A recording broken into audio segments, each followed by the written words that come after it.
Hello guys! Good morning everyone! Welcome back sa aking channel. This is MJ for today's vlog. Ito ngayon yung isa-celebrate namin, yung simple celebration sa aming baby.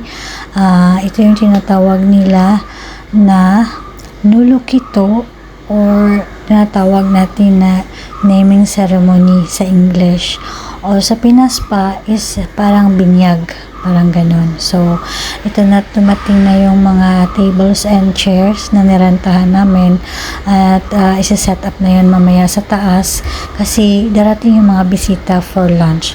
So, yes, at ito nga, nakaready na rin kami ng aking husband kasi nandyan na yung mga bisita parating na at magsistart na yung ceremony. So, yes guys, samahan niyo po kami at I hope na mag-enjoy kayo na panoorin ang video na ito.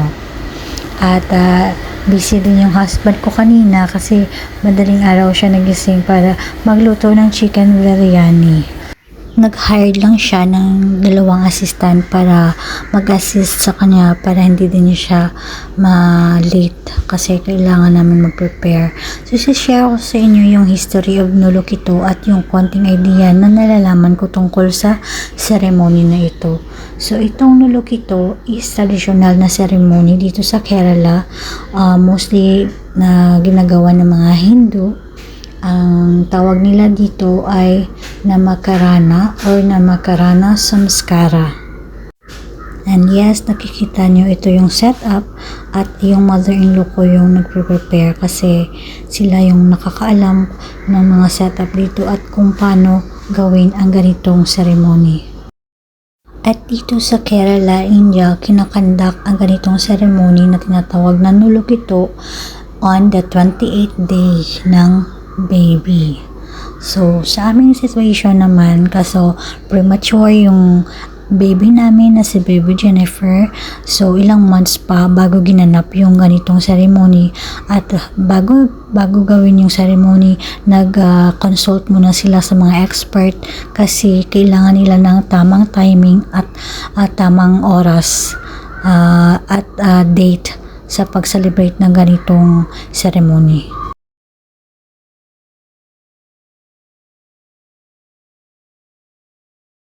And yes, naka-ready na at magsa-start na yung ceremony.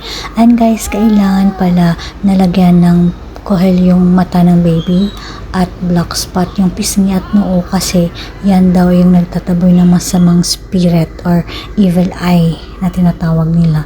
So, respeto na lang kasi nandito tayo sa kanila at sila yung nakakaalam ng ceremony na ito. At ito nga kinagamit nila ng black thread or gold chain na tinatali sa waist ng baby. As you can see, ito ngayon ang ginagawa ng husband ko. So, pagkatapos ilagay namin yung baby sa pinatayo namin siya, yung paa niya is nakapatong sa rice. At ito yung ang husband ko, yung nagtatali ng black na thread sa waist ng aming baby.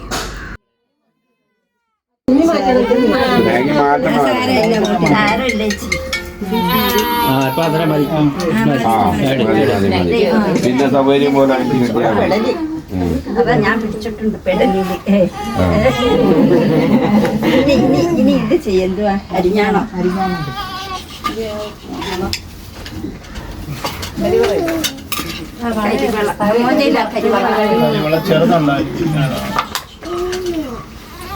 കാണാൻ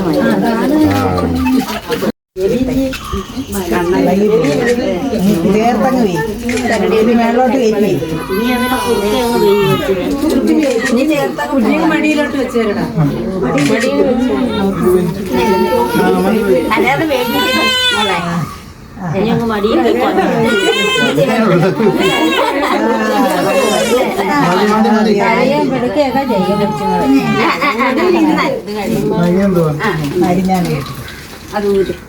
At ito nga guys, tinatali din ng husband ko ng gold na chain ng waist ng baby. Ito yung gift na galing sa mother-in-law ko na binigay niya sa apo niya. So lahat ng gift na matatanggap is para sa baby. അയ്യോ അത് കണ്ണി അന്നേരം ഇപ്പൊ ദൂരത്തിന് നമ്മള് കണ്ണന്റെ താമര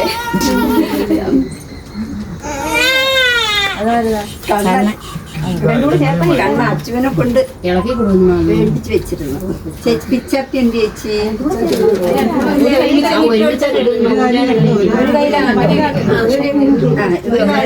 ഒരു തലയില ഒരു കാലയില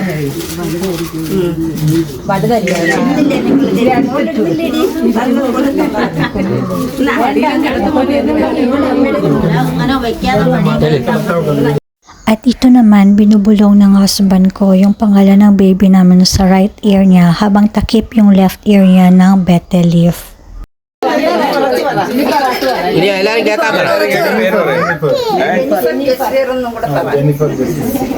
Ito na ngayon yung mga gift na tanggap namin galing sa mga families and friends, neighbors, mostly damit, pera at gold. So pagkatapos niyan, kumain na sila at ngayon nag-celebrate kami ng birthday ng husband ko.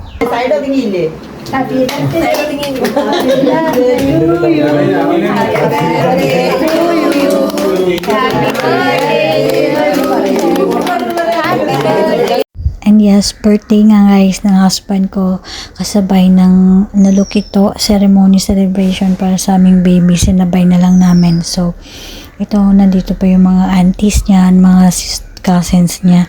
At dito sa Kerala, sa Indias, inuunang subuan ng cake yung husband, yung asawa, Char. At dito nga, subuan ng cake talaga dito pag birthday. At wala masyadong handa. Simple lang yung pag-celebrate nila ng kanilang birthday. So yes guys, that's it for today's video. Sana nag-enjoy kayo sa panonood and I hope na to see you next time dahil busy kami at puyat na yung baby. Nagpahinga na rin kami at umuwi na rin yung mga bisita pagkatapos ng celebration or pagkatapos ng lunch yung iba umuwi na. So thank you so much for watching guys and I hope to see you next time. God bless and stay safe everyone. Bye!